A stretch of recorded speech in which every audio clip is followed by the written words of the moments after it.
Assalamualaikum warahmatullahi wabarakatuh.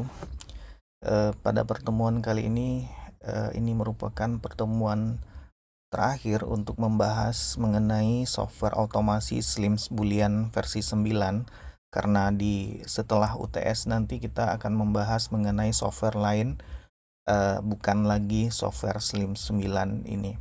Nah, di pertemuan kali ini saya ingin membahas mengenai dua bagian penting yang akan menjadi bagian pokok di dalam sebuah sistem perpustakaan, yaitu bibliografi dan sirkulasi.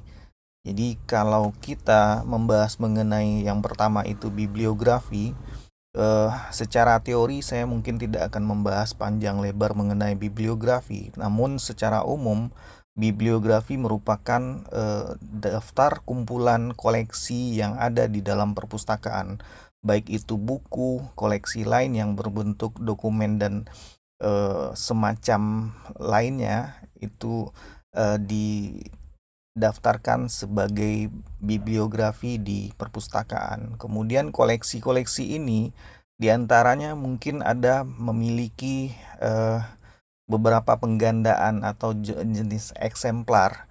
Nanti di setiap eksemplarnya itu memiliki barcode. Jadi urutannya adalah koleksi, kemudian ada eksemplar, kemudian ada barcode. Kemudian yang kita coba lihat di dalam penerapannya,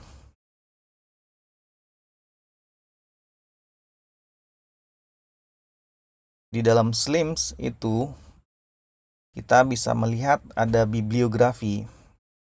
Kemudian di daftar bibliografi ini, kalau di menunya adalah menu bibliografi, kemudian daftar bibliografi, kita melihat beberapa koleksi. Nah, saya minta nanti semuanya mencoba menggunakan bagian bibliografi ini. Nanti ditambahkan beberapa bibliografi, judulnya diinputkan di sini, kemudian nanti tambahkan data pengarangnya. Jadi nanti pengarang itu bisa berupa nama orang, badan, organisasi, ataupun konferensi. Itu kemudian bisa dibuatkan juga perannya, apakah pengarang utama, pengarang tambahan, penyunting, penerjemah, direktur, dan lain-lain.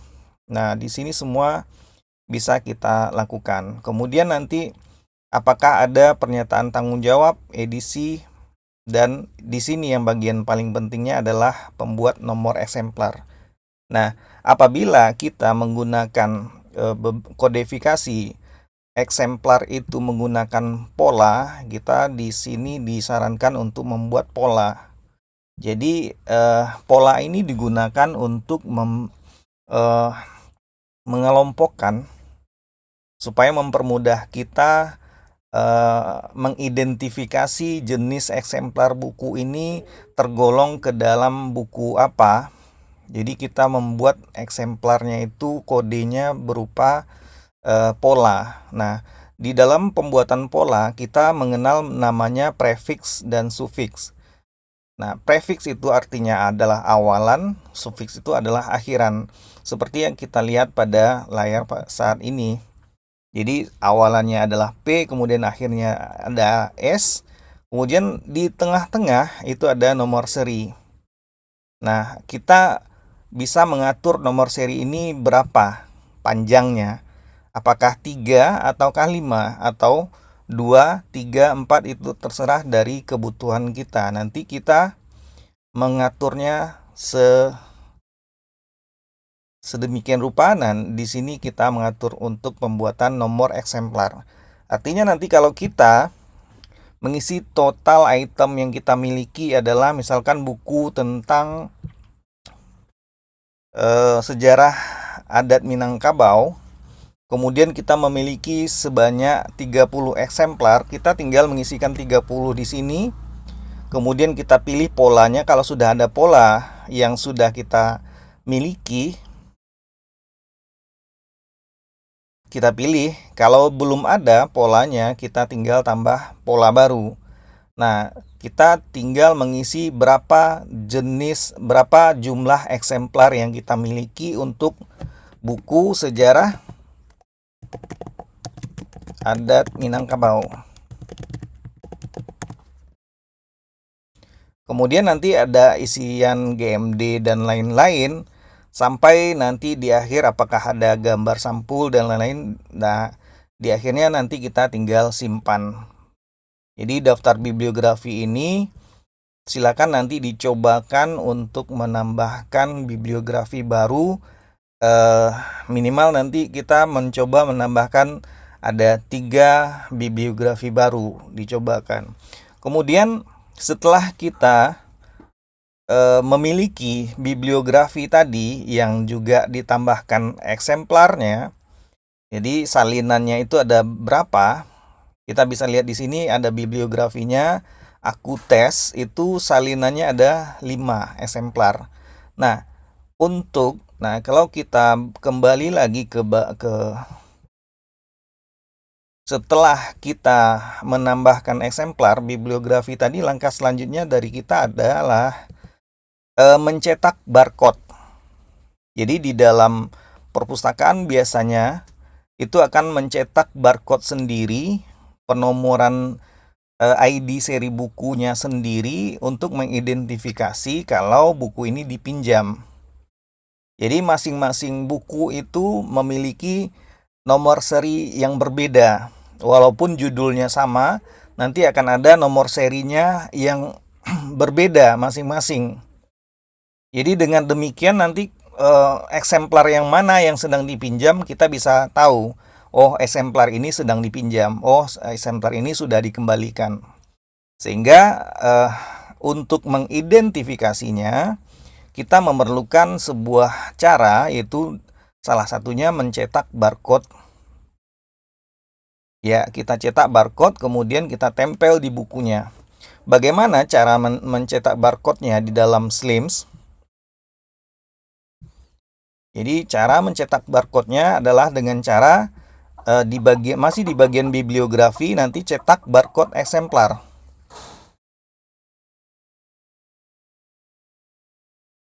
Oke, dari sini kita bisa melihat. Kita lihat nih judulnya Aku Tes ini ada sebanyak 5 eksemplar. Nah, bagian yang mana yang kita mau lakukan pencetakan, kita tinggal checklist. Kalaupun nanti kita mau mencetak buku yang lain, boleh kita checklist. Nanti kalau sudah kita checklist buku-buku yang ingin kita cetak, tinggal klik tambahkan dalam antrian. Artinya ini diantri untuk kita cetak barcode-nya. Kalau kita sudah checklist semua yang kita mau cetak, itu sekarang kan ada 7 dalam antrian menunggu untuk dicetak. Nah, langkah selanjutnya adalah melakukan pencetakan. Jadi kita klik cetak barcode untuk data terpilih. Nah, kurang lebih seperti ini nanti. Inilah yang nanti kita print ke printer.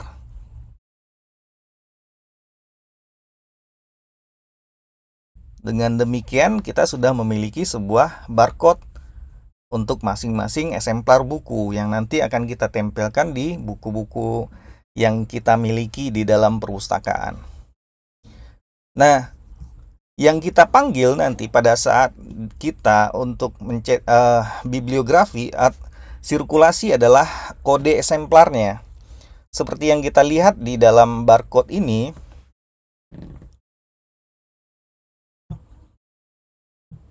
saya tambahkan lagi.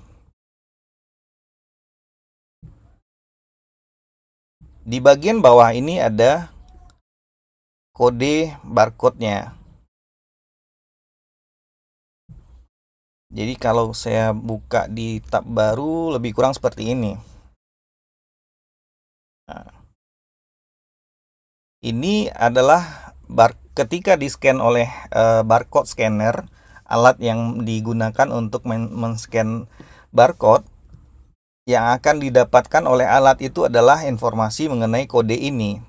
Nah, ini yang akan diinput ke sistem kemudian diidentifikasi sebagai eksemplar buku yang mau kita pinjam nanti misalkan di bagian sirkulasi. Artinya kalau kita tidak memiliki barcode scanner, kita tinggal ketik ini manual ISI 00011L, kemudian kita enter. Artinya kalau kita melakukan secara manual, kita bisa ketikkan saja kode eksemplarnya di sistem. Kemudian apalagi yang kita butuhkan untuk sirkulasi adalah keanggotaan. Jadi anggota mana yang akan melakukan peminjaman. Jadi kalau kita gambarkan kembali, langkah-langkah untuk melakukan peminjaman itu adalah yang pertama kita scan dulu kartu anggota. Setelah kita memiliki kartu anggota, kita mau scan lagi eksemplar mana yang dipinjam oleh anggota. Kemudian baru kita selesaikan transaksi tersebut. Artinya nanti kita scan dulu kartu anggota, scan eksemplar berapa buah buku yang dipinjam, itu kita sesuaikan, kemudian baru kita klik selesai. Nah, kalau kita contohkan, kita cek dulu. Ini contohnya anggota ini. Anggota ini kita mau kita lihat dulu, kita tambahkan ke dalam antrian.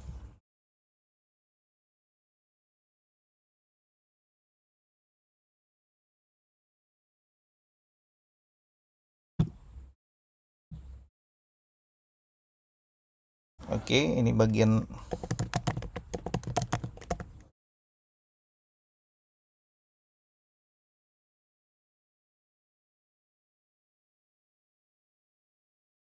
Nah, ini adalah langkah yang kita gunakan bila kita mau mencetak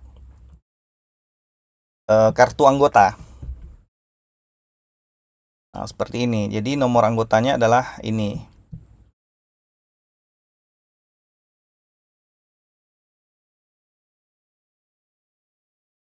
Jadi dua informasi yang kita butuhkan untuk bagian sirkulasi adalah yang pertama nomor anggotanya, yang kedua ID buku yang mau dipinjam. Nah, sekarang kita contohkan kita melakukan sirkulasi. Ya. Bagian langkah pertama yang kita lakukan adalah menanyakan ID anggota kepada si pemustaka. Kita minta kartu anggotanya, kemudian kita lakukan scan. Kalau kita tidak memiliki barcode scanner, kita tinggal copy paste bagian yang kita butuhkan, yaitu adalah ID anggotanya. Kita ketikkan ID anggotanya, kita tekan enter. Kalau sudah, kita langkah kedua adalah kita masukkan ID eksemplar buku yang dipinjam oleh anggota. Nah, ini karena kita copy paste dari gambar, kita perlu sesuaikan.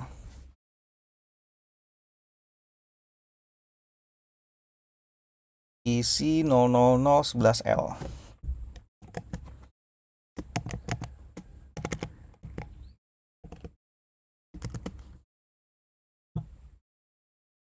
Oke.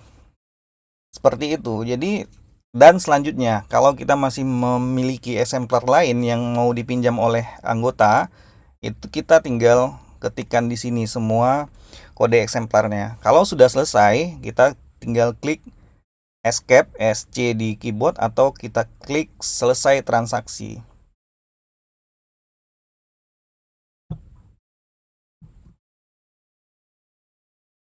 Nah, dengan demikian bukunya sudah dipinjam.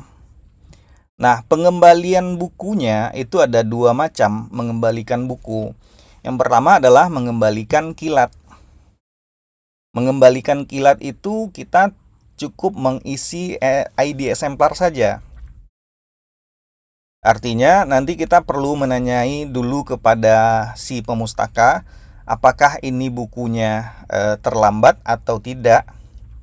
Bila ini bukunya tidak terlambat, masih dalam rentang waktu yang normal, kita bisa melakukan pengembalian kilat. Artinya kita tidak perlu tahu siapa anggotanya, cukup nanti kita dibekali dengan bukunya sudah dikembalikan oleh anggota. Kita nanti tinggal scan ID bukunya, ID eksemplarnya. Nah, tadi kita memiliki ID eksemplar yang dipinjam adalah isi 00011L. Nah, ini kita ketik di sini. Kalau kita enter di sini, artinya bukunya sudah dikembalikan. Sederhana seperti itu. Tapi kalau kita mau menggunakan cara yang selanjutnya, yaitu pengembalian biasa, ya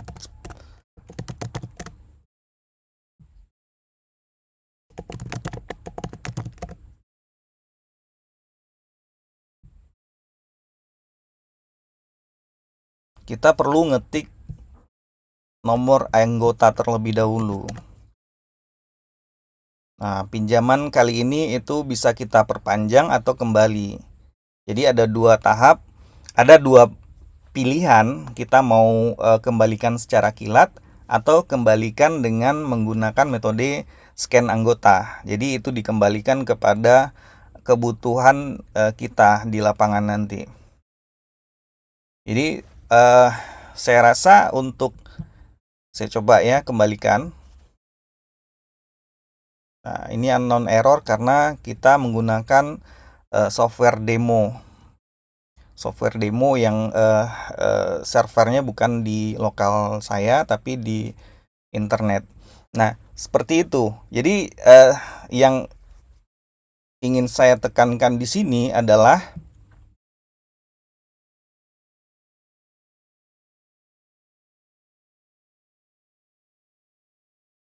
proses-proses yang ada di dalam dua hal ini itu merupakan proses penting. Jadi kita perlu memahami kedua hal ini, perlu mempraktekkan ini secara berulang-ulang sehingga nanti kita memiliki pemahaman yang mendalam mengenai cara-cara mengentry bibliografi, mengeditnya, kemudian mengelolanya, apakah nanti perlu dihapus atau bagaimana. Kita perlu untuk memahami hal-hal yang ada di dalam bagian bibliografi, termasuk nanti kalau kita butuh cetak barcode-nya, kita perlu mengulang-ulang cara untuk mencetak barcode. Yang kita pahami tadi, langkahnya adalah dengan memasukkan terlebih dahulu ID eksemplar yang mau kita cetak. Kemudian baru kita cetak. Nah, kalau sudah dicetak nanti kita tempel ke buku. Demikian juga kalau untuk anggota, kita juga bisa cetak kartu anggota.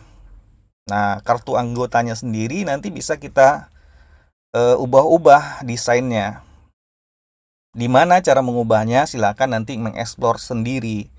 Saya rasa dengan kemudahan yang dimiliki oleh Slims Boolean 9 itu semuanya bisa untuk melakukan secara mandiri. Nah, kita sudah mempelajari bagaimana langkah-langkah dasar. Saya rasa untuk dasar-dasar yang selanjutnya itu bisa dilakukan secara mandiri. Yang jelas untuk hal-hal utama kita sudah membahas dalam beberapa sesi perkuliahan sampai dengan UTS kali ini.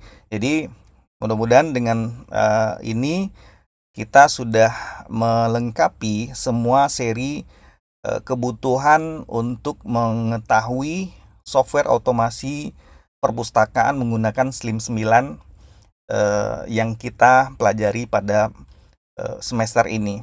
Nah, saya harapkan semuanya bukan hanya dilihat video ini, tapi nanti dipraktekkan di masing-masing komputernya, kemudian nanti dipelajari, dipahami semua hal yang mengenai Slim 9 ini. Karena di dunia kerja nanti Slim 9 ini merupakan software pilihan utama yang digunakan oleh perpustakaan. Walaupun nanti mungkin akan berbeda versi, Namun secara umum semua tahapannya itu sama. Yang berbeda mungkin hanya fiturnya lebih kompleks, atau mungkin nanti kalau versinya lebih rendah fiturnya tidak sekompleks yang ada di Slims Boolean. Tapi secara umum semuanya sama. Jadi demikian. Kemudian saya ingin mengakhiri perkuliahan automasi perpustakaan versi pembahasan Slims Boolean ini. Di pertemuan setelah UTS nanti kita akan membahas mengenai software yang lain. Demikian. Terima kasih. Silakan nanti dipraktekkan masing-masing. Assalamualaikum warahmatullahi wabarakatuh.